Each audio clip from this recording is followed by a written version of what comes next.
मेरे प्रिय विद्यार्थियों, आप सभी लोग पेन और पेपर लेकर के साथ में बैठे होंगे, क्योंकि हम सारे लोग स्टार्ट करने वाले हैं यूपीएसआई का प्रैक्टिस सेट। यूपीएसआई में 22 दिसंबर 2017 को सेकंड शिफ्ट में रीजनिंग का जो भी क्वेश्चन आया था उसमें से 10 क्वेश्चन लेकर के हम लोग डिस्कस करेंगे आज। तो आप लोग इस सेशन को अपने मित्रों तक शेयर कर दीजिए जल्दी से, फिर आइए हम लोग डिस्कस करते हैं। चलिए, पेन और पेपर आप लोग ले लिए होंगे। आइए देखिए, आज के सेशन का पहला क्वेश्चन आ गया है आपके सामने। क्वेश्चन फर्स्ट, सारे बच्चे सपोर्ट करें कि क्वेश्चन पहला है आपका।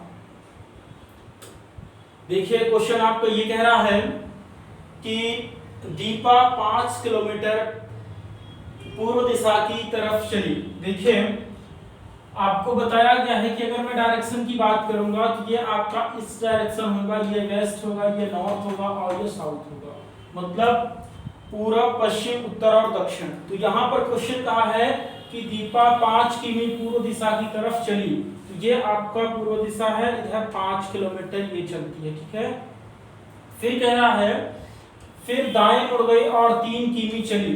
तो जो व्यक्ति पूर्व दिशा की ओर जा रहा है, अगर इसके राइट मुड़ने की बात करेंगे तो ये क्लॉकवाइज डायरेक्शन में राइट मिलेगा इसको, अर्थात इस दिशा में मुड़ेगा। क्लॉकवाइज डायरेक्शन में चलने पर राइट मिलता है और एंटी क्लॉकवाइज डायरेक्शन में चलने पर लेफ्ट मिलता है, यानी कि जस्ट अपने दाएं बाएं होता है। जैसे मान लीजिए, अगर मैं इधर जा रहा हूं तो मेरा राइट इधर होगा, इसका भी राइट इधर होगा। अगर मेरा लेफ्ट इधर हो रहा है तो इसका भी लेफ्ट इधर होगा। फिर कह रहा है 3 किमी चलते तो 3 किलोमीटर हो गया। अब आगे लिखा हुआ फिर वो बाएं मुड़ी और 4 किलोमीटर चली। तो फिर ये बाएं मुड़ती है, बाएं इसका इधर होगा और ये 4 किलोमीटर चलती है, 4 किमी चली। अंत में वो बाएं मुड़ी और 3 किमी चली। तो फिर से ये बाएं मुड़ती है और 3 किलोमीटर चलती है। तो अगर एक बार 3 किलोमीटर इतना हो चुका है तो दूसरी बार भी 3 किलोमीटर इतना ही होगा। ये इसी सीधे में आ चुकी है, 3 किलोमीटर चली। शुरुआती बिंदु के संदर्भ में दीपा किस दिशा में है? तो शुरुआती बिंदु ये था इस डायरेक्शन, अब जो भी हो यहाँ पर वो चला इसमें था, बट अभी यहाँ पर था शुरुआती बिंदु। वहां से कह रहा है अभी किस दिशा में है?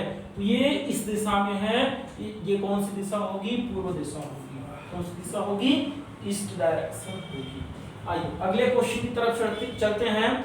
तो प्यारे बच्चों, ये आपका फिर से डायरेक्शन का क्वेश्चन आ गया है। तो सभी लोग क्वेश्चन को करो, आप सारे लोग क्वेश्चन को बनाइए जल्दी से, और हम वेट कर रहे हैं आपके आंसर का। बहुत आसान क्वेश्चन है, डायरेक्शन के इतने सिंपल क्वेश्चन पूछे गए थे, आप सभी बच्चे आंसर करें इसका। चलिए देखिए, कह रहा है कि रमा ने अपने घर से शुरू किया और पूर्व दिशा की तरफ 5 किमी चली। यानी रमा अपने घर से चलना स्टार्ट करती है और पूर्व दिशा में 5 किलोमीटर की दूरी तय करती है। तो आपका ये इस डायरेक्शन है, 5 किलोमीटर की दूरी तय कर लेती है। फिर वो बाएं मुड़ी और 3 किमी चली। इसका लेफ्ट इधर होगा और 3 किलोमीटर चलती है, ठीक है।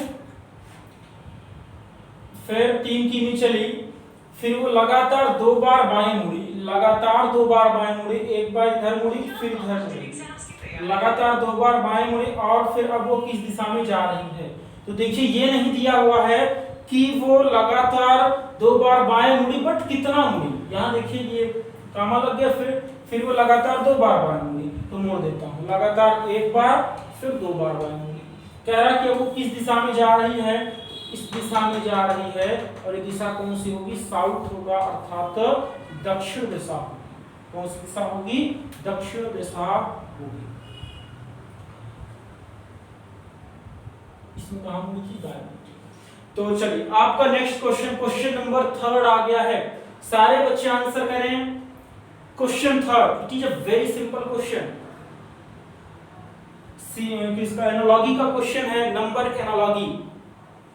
सभी बच्चे कमेंट करें, मैं वेट कर रहा हूं आपके कमेंट का, फास्ट। चलिए देखिए, ये जो क्वेश्चन है, क्वेश्चन आपका ये कह रहा है कि दिए गए विकल्पों में से दूसरी जोड़ी के लिए सापेक्ष संख्या का चयन करें जो पहली जोड़ी के संबंध का अनुसरण करते हुए क्वेश्चन मार्क का जगह लेगी। कहने का मतलब इन दोनों के बीच में जो भी रिलेशन है सेम वही रिलेशन आपको यहाँ पर बताना है। तो यहाँ देखिए अगर इसके मैं रिलेशन की बात करूं तो ये 1 लिखा है, 1 से यहाँ पर 3 लिखा है, 2 ऐड कर दिया गया है। फिर यहाँ पर 2 लिखा हुआ है, 2 से 4 2 ऐड कर दिया गया है। यहाँ 4 लिखा हुआ है, 4 से 6 2 ऐड कर दिया गया। यहाँ 5 लिखा है, 7 2 ऐड कर दिया। यानी इस वाले स्टेप से इसको बनाने के लिए सभी संख्याओं में 2 ऐड कर दिया गया है। तो सेम वही काम आप यहाँ कर दीजिए, 1 में 2 ऐड कर दीजिए कितना 3 हो जाएगा, और 7 में 2 ऐड कर दीजिए कितना 7 2 9 हो जाएगा। फिर 2 में 2 ऐड कर दीजिए कितना 4 हो जाएगा, और 6 में 2 ऐड कर दीजिए कितना 8 हो जाएगा। It's your answer 3948। 3948 option number C is your correct answer 3948। चलिए तो आप लोग रेडी हैं, अगला क्वेश्चन लाऊं? चलिए देखता हूं सबसे पहले किसका कमेंट आता है। आगे नेक्स्ट कोडिंग डिकोडिंग का क्वेश्चन है, सारे बच्चे आंसर करें फास्ट, वेरी सिंपल क्वेश्चन।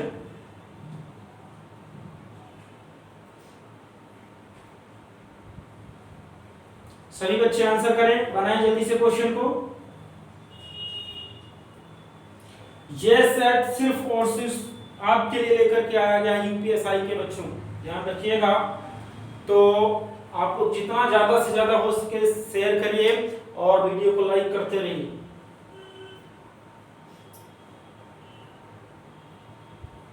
चलिए देखिए, कुछ भी नहीं किया है, एकदम आसान तरीके से इसको बना लेना है। बस यहाँ लिखा हुआ है CRIME, क्राइम को ये वर्ड लिखा जाता है, तो उसी रूप में आपको कह रहा है कि इसको कैसे लिखोगे। तो C में अगर आप इसको क्रॉस कर दो, ये देखो CRIME,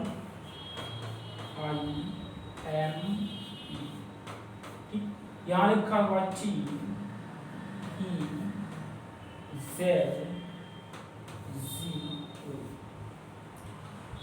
ये लिखा हुआ सी में अगर हम 2 बढ़ा दें और क्रॉस कर दें, क्या कर दें ऐसे,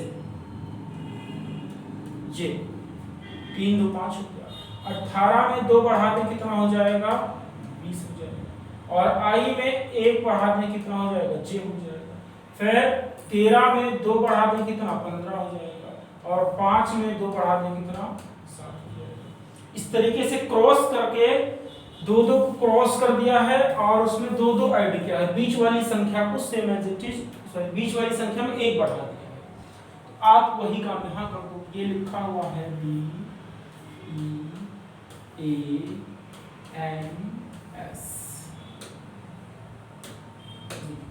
इनमें आप क्रॉस करो। 5 में 2 बढ़ा लो कितना हो जाएगा 7, 7 का मतलब G, और 2 में 2 बढ़ा दीजिए कितना 4, 4 का मतलब हो जाएगा D, और बीच वाले में 1 बढ़ा दीजिए, A में 1 बढ़ा दीजिए कितना हो जाएगा B हो जाएगा। फिर इसमें भी 2 बढ़ा दीजिए, 19 2 21 हो जाएगा, और 14 2 16 हो जाएगा। GDBUP option number first. तो ऑप्शन नंबर फर्स्ट सही है, GDBUP। क्लियर? चलिए, जिन बच्चों का ऑप्शन ए था उनका करेक्ट है। नेक्स्ट क्वेश्चन आ गया है, क्वेश्चन नंबर 5 कह रहा है दिए गए विकल्पों में असंगत अक्षर युग्म का पता लगाएं। सारे बच्चे आंसर करें, सिंपल सा क्वेश्चन है, आसान सा। सभी लोग आंसर करें कौन सा असंगत है, फास्ट, और जल्दी से कमेंट करें सारे लोग, और फास्ट। चलिए देखिए, ये कह रहा है एक पेयर यहां पर दिया हुआ है, दूसरा पेयर यहां दिया हुआ है, तीसरा पेयर यहां दिया है, और चौथा पेयर यहां। कह रहा है इसमें कौन सा पेयर असंगत है। यहां देखिए ये लिखा हुआ है आपका A, ए के अपोजिट में होता है जेड, फिर बी लिखा है, बी के अपोजिट में होता है वाई, सी के अपोजिट में होता है एक्स, डी के अपोजिट में होता है डब्ल्यू, फिर ई के अपोजिट में होता है क्या, वी। वी बाद में लिखा है, इसका क्रम टूट गया। देखिए जो पहले लिखा है उसका अपोजिट पहले, जो पहले लिखा उसका अपोजिट पहले, जो पहले लिखा उसका अपोजिट पहले होना चाहिए, ऐसे वी, और एफ के अपोजिट में यू यहां होना चाहिए, अर्थात ये जो लिखा है यू बी, इसको वी यू होना चाहिए। देखो यहाँ जीटी रोड और हाई स्कूल, तो आपका ये वाला पेयर गलत है। ये पेयर क्या है, ई एफ और यू वी, यही गलत है। किस ऑप्शन में है, E F U V, option number B. चलिए अगला क्वेश्चन आ गया है, सिंपल वाला क्वेश्चन है बच्चे, सभी लोग आंसर करो, एकदम सिंपल। देखिए कह रहा है उस विकल्प का चयन करें जो अन्य विकल्पों से भिन्न है। पहले, पश्चात, पिछला, अतीत। कह रहा है ये चार वर्ड दिए गए हैं, इन चारों वर्ड में कौन सा एक अलग है और तीन किसी ना किसी रूप में समान है, वही बताना है। तो यहां देखिए अगर मैं बात करूं अतीत की, तो जो अतीत वर्ड लिखा हुआ है इसका मतलब होता ये पास्ट को इंडिकेट करता है, जो चीजें बीत चुकी हैं, अतीत का मतलब उसको दर्शाया गया है ना, ये पास्ट को दर्शा रहा है। और पिछला तो ऑलरेडी पास्ट को दर्शा रहा है, क्योंकि जैसे कहा जाता है कि आप पिछली क्लास में इतने मार्क्स लाए थे, या पिछले वर्ष भी लॉकडाउन लगाया गया था, तो पिछला का मतलब पास्ट को दर्शा रहा है। फिर अगर पहले की बात करूं, जैसे मैं बोल दूं कि इसके पहले मैं आपको कई क्लासेस दे चुका हूं, तो इसका मतलब ये वर्ड भी क्या, पास्ट को दर्शा रहा है। इसके पहले लॉकडाउन कभी नहीं लगा था जब से मैं जानता हूं, तो इसका मतलब जो पहले शब्द है ये पास्ट को दर्शा रहा है। फिर पश्चात की बात करूं, तो जैसे आप ये कह सकते हो कि जब आप नौकरी पा जाओगे उसके पश्चात, श्याम सर जहां भी पढ़ा रहे होंगे मैं ढूंढ करके जाऊंगा उनसे। तो ये पश्चात वर्ड है, ये आप किसको इंडिकेट करने लग गया, इन फ्यूचर, यानी कि ये भविष्य की बात कर रहा है। किसकी बात कर रहा है, भविष्य की बात कर रहा है। तो पश्चात वर्ड इनमें गलत होगा, क्योंकि पश्चात वर्ड जो है वो फ्यूचर को इंडिकेट कर रहा है, और बाकी तीनों वर्ड क्या हैं, पास्ट को इंडिकेट कर रहे हैं। पश्चात, option number B is your correct answer. Next question की तरफ पढ़ते हैं। अगला क्वेश्चन है, क्वेश्चन का निर्देश दिया हुआ है कि निम्नलिखित जानकारी का ध्यान से अध्ययन करें और नीचे दिए गए सवाल का जवाब दें। एक संस्था द्वारा कॉलेज के प्रिंसिपल के चयन के लिए निम्नलिखित मानदंड हैं। बच्चों, एक कोई कॉलेज है, उसमें प्रिंसिपल की पोस्ट खाली है, उसके लिए कुछ कंडीशंस दी गई हैं। पहली कंडीशन है उसे उनके पास, पहली कंडीशन दिया हुआ है कि किसी भी विषय में पीएचडी पूरी होनी चाहिए। ध्यान रखिएगा, पहली कंडीशन दिया है कि किसी भी कंडीशन में पीएचडी होनी चाहिए, ठीक है।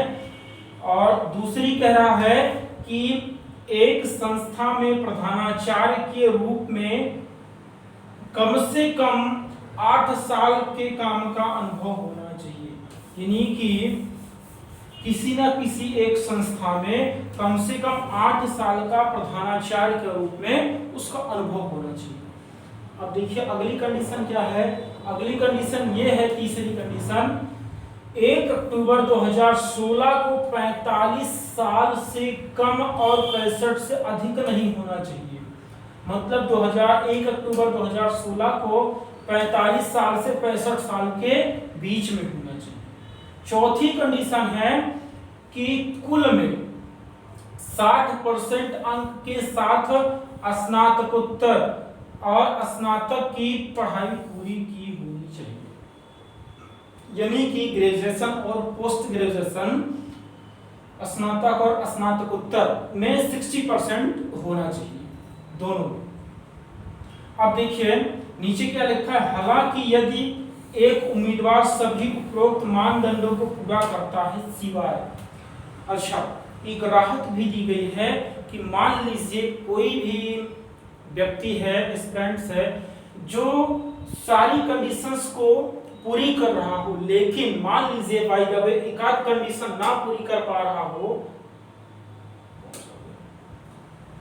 देखिए लिखा है ना कि उपरोक्त मानदंडों को पूरा करता हो सिवाय, तो सिवाय में देखिए क्या कहा गया आगे, सिवाय फर्स्ट जो पहली कंडीशन थी ए, जो पीएचडी वाली थी उसके लिए, मान लीजिए कोई आदमी पीएचडी नहीं किया है, तब क्या कह रहा है ऊपर, लेकिन अगर उसके पास 15 से अधिक वर्षों का अनुभव हो तो उसके मामले को संस्थान के डीन के पास भेजा जाएगा।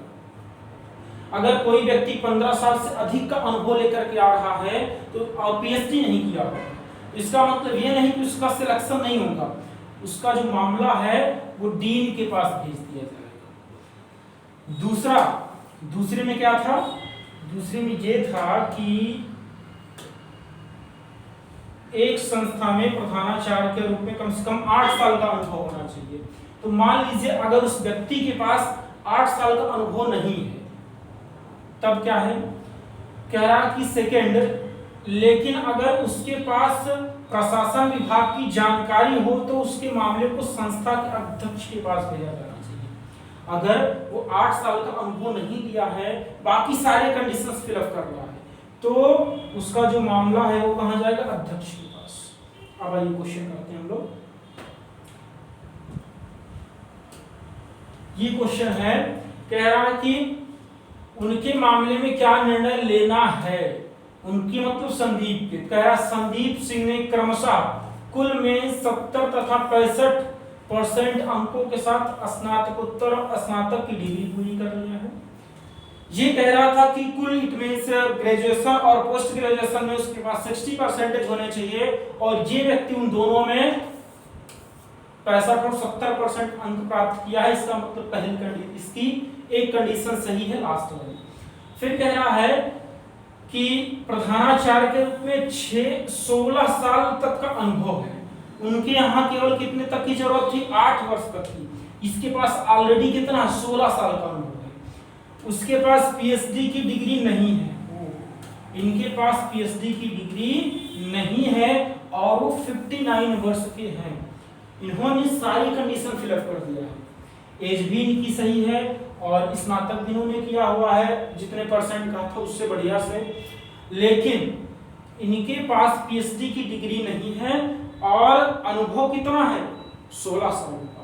तो इनका जो मामला है वो डीन के पास जाना चाहिए, क्योंकि देखिए लिखा हुआ है, लेकिन अगर उसके पास 15 से अधिक वर्षों का अनुभव है, और संस्था उसके मामले को संस्था के डीन के पास भेजा जाएगा। तो यहाँ देखिए यही था, ये 45 से 65 होना चाहिए, उसकी जो एज है वो 59, ये मामला सही है, ये भी मामला उसका सही है, तीसरा चौथा सही था। फिर ये पहला क्या कहा, किसी विषय में पीएचडी होना चाहिए, यही नहीं उसके पास, और प्रधानाचार्य के रूप में उसके पास 16 सालों का अनुभव है। तो इसके लिए देखिए कंडीशन दिया है, कंडीशन ये दिया हुआ है, कह रहा है कि पहला वाला, अगर उसके पास 15 वर्ष से अधिक का अनुभव है तो उसका मामला कहां जाएगा, डीन के पास। तो ये आपका ये क्वेश्चन था, इसके लिए ऑप्शन यहां दिया गया है। अब देखिए पहला ऑप्शन है, उम्मीदवार के मामले को संस्थान के अध्यक्ष के पास भेजा जाएगा, नहीं। दूसरा कह रहा दी गई जानकारी अपर्याप्त है, नहीं। उम्मीदवार के मामले को संस्थान के डीन के पास भेजा जाएगा, यही सही है। ऑप्शन नंबर सी, उम्मीदवार का प्रधानाचार्य के रूप में चयन होगा, अभी चयन नहीं होगा इसका। तो option number C is your correct answer. चलिए क्वेश्चन नंबर 8 आ गया है। क्वेश्चन नंबर 8 भी उसी के निर्देश पर क्वेश्चन होगा। क्वेश्चन लिखा है कि उनके मामले में क्या निर्णय लेना है। शिव रामकृष्णन ने गणित में पीएचडी किया है, गणित में इन्होंने पीएचडी किया हुआ है और शिक्षण में 16 वर्षों का अनुभव है और अभी वह प्रतिष्ठित संस्थान में प्रधानाचार्य हैं। लेकिन कितने सालों से प्रधानाचार्य का अनुभव है ये नहीं दिया हुआ। फिर उन्होंने कुल 60% उन्होंने कुल में 60 और 63% अंकों के साथ स्नातकोत्तर और स्नातक की पढ़ाई की। वह 56 साल के हैं। इनकी सारी कंडीशन सही है। अब मिलाइए कौन कौन सी, केवल यही छोड़ करके प्रधानाचार्य वाली। देखिए एज इनकी 56 है, वो 45 से 59 मांगा था, एज का मामला सही है। परसेंटेज 60 से 60 मांगा था, इनका 60 और 63 है, ये भी सही है। और इन्होंने पीएचडी किया हुआ है, चलिए वहीं से मिलाते हैं। जी पहला पॉइंट था किसी भी विषय में पीएचडी होनी चाहिए, ये सही है, पीएचडी किया हुआ है। किसी संस्था में प्रधानाचार्य के रूप में कम से कम 8 साल का अनुभव होना चाहिए, लेकिन उसके पास ये नहीं है 8 साल का अनुभव, ठीक है। दूसरा उसके पास नहीं है। तीसरे की बात करें तो एज उसका सही है, एज कितना दिया था वो, और कुल 60% इन्होंने मांगा है, उसके पास 63 और 60 है, ये भी मामला सही है। अब देखिए दूसरा वाला मामला गड़बड़ है उसका। तो दूसरे वाले के लिए लिखा हुआ है कि बी में सेकेंड, लेकिन अगर उसके पास प्रशासन विभाग की जानकारी हो तो उसके मामले को संस्था के अध्यक्ष के पास भेजा जाएगा। देखिए ये जो आदमी है,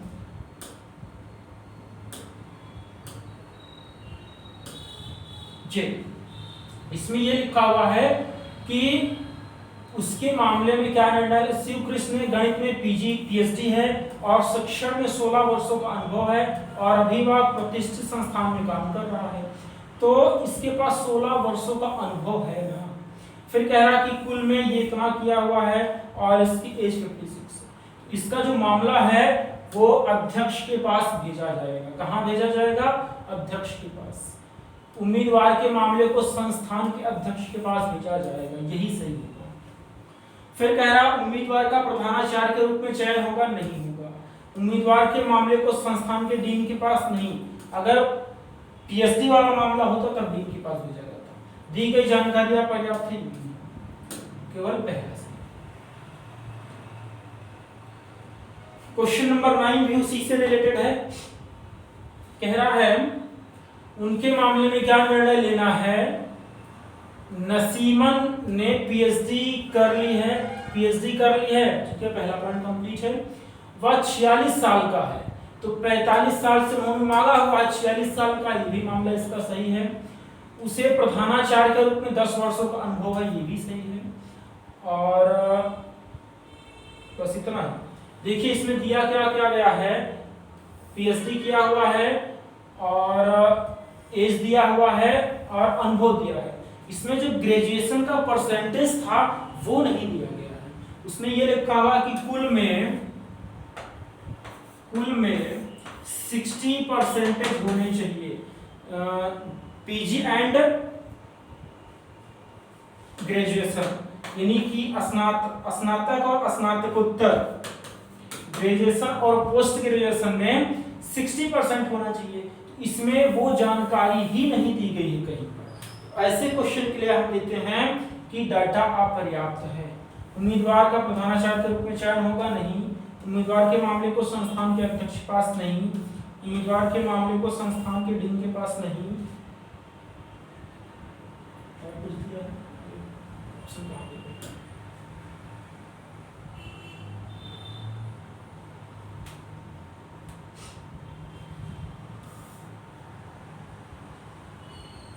ये है ना ऑप्शन ए, दी गई जानकारी अपर्याप्त है। ऑप्शन ए सही होगा, दी गई जानकारी अपर्याप्त है, पहला। अगला क्वेश्चन, क्वेश्चन नंबर 10। बच्चों वो सिंपल क्वेश्चन है, सारे बच्चे आंसर करें। एकदम सिंपल क्वेश्चन, सारे बच्चे आंसर करें फास्ट। मैं क्वेश्चन पूरा दिखा देता हूं। ये क्वेश्चन का आधा पोर्शन यहाँ है और आधा पोर्शन अगले स्लाइड पे, ठीक है। सारे बच्चे आंसर करें फास्ट। वेरी सिंपल क्वेश्चन, सभी लोग जल्दी से क्विक। देखिए क्वेश्चन आपका ये लिखा है कि नीचे सवाल में दो कथन फर्स्ट एंड सेकंड दिए गए हैं, तय करें क्या कथनों में उपलब्ध कराए गए तथ्य सवाल का जवाब देने के लिए पर्याप्त हैं।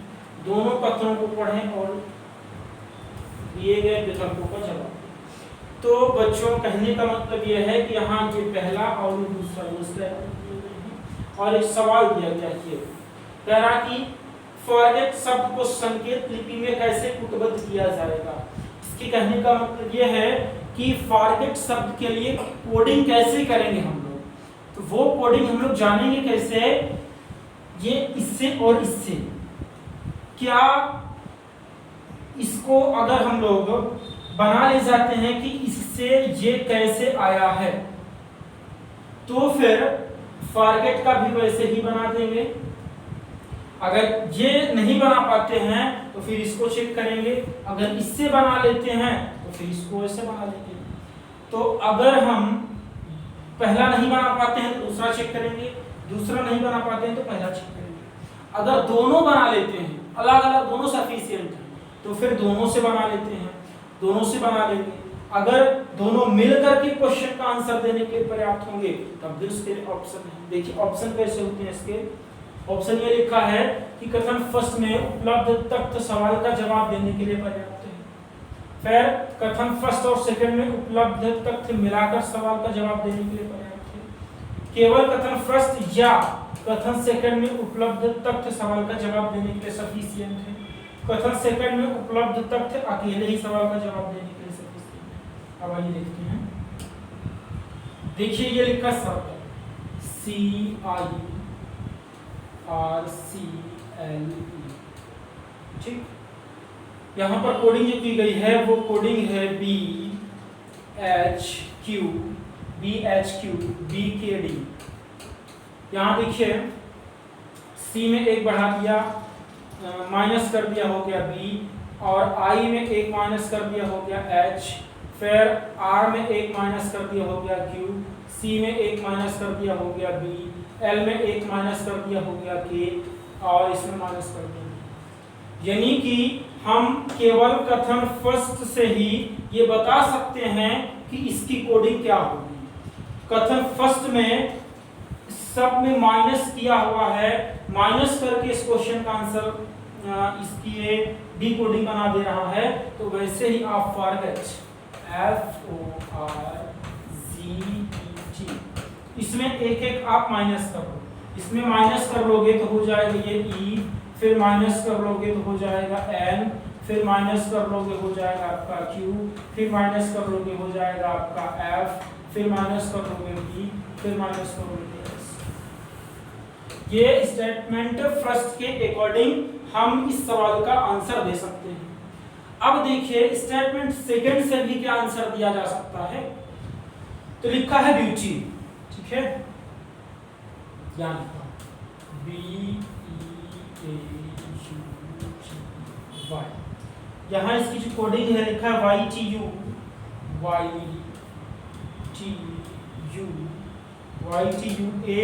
AEB।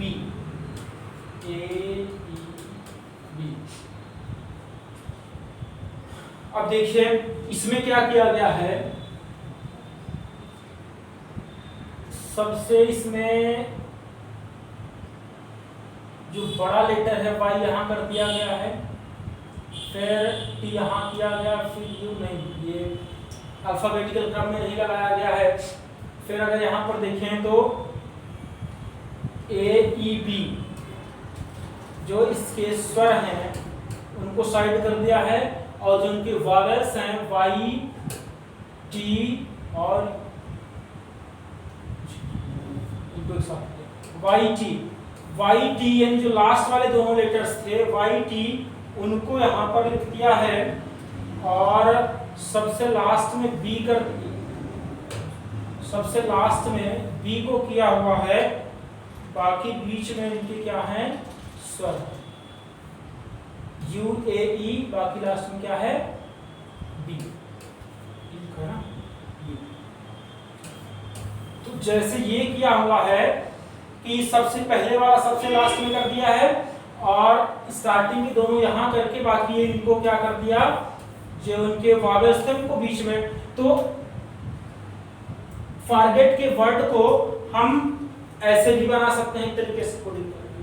तो कहने का मतलब ये हो रहा है कि स्टेटमेंट फर्स्ट और स्टेटमेंट सेकंड दोनों अकेले अकेले प्रश्न का उत्तर देने के लिए सफिशिएंट है। तो देखिए ऐसा कोई ऑप्शन है, पहला कह रहा है कथन फर्स्ट में उपलब्ध, तो ये केवल कह रहा है केवल फर्स्ट में, इसलिए गलत है। ठीक है, ये कह रहा है पहला और दूसरा दोनों मिलाकर, दोनों मिलाने की जरूरत नहीं है, दोनों अकेले अकेले सफिशिएंट है। फिर ये कह रहा है केवल फर्स्ट या केवल सेकंड, ये सही है। अगर केवल पहला दिया हो तब भी कर लेंगे, केवल दूसरा दिया हो तब भी कर लेंगे। ऑप्शन नंबर सी सही है, आइदर फर्स्ट और सेकंड। तो आज का सेशन इतना ही, फिर मिलता हूं मैं आपसे नेक्स्ट सेशन में नया सेट लेकर के। तो सारे बच्चे सेशन को लाइक कर दीजिए, शेयर कर दीजिए और उम्मीद करते हैं कि अगले सेशन का आप लोग इंतजार करेंगे। तो मैं बढ़िया से बढ़िया क्वेश्चन और जबरदस्त तरीके से सॉल्यूशन देने वाला हूं। तब के लिए थैंक यू।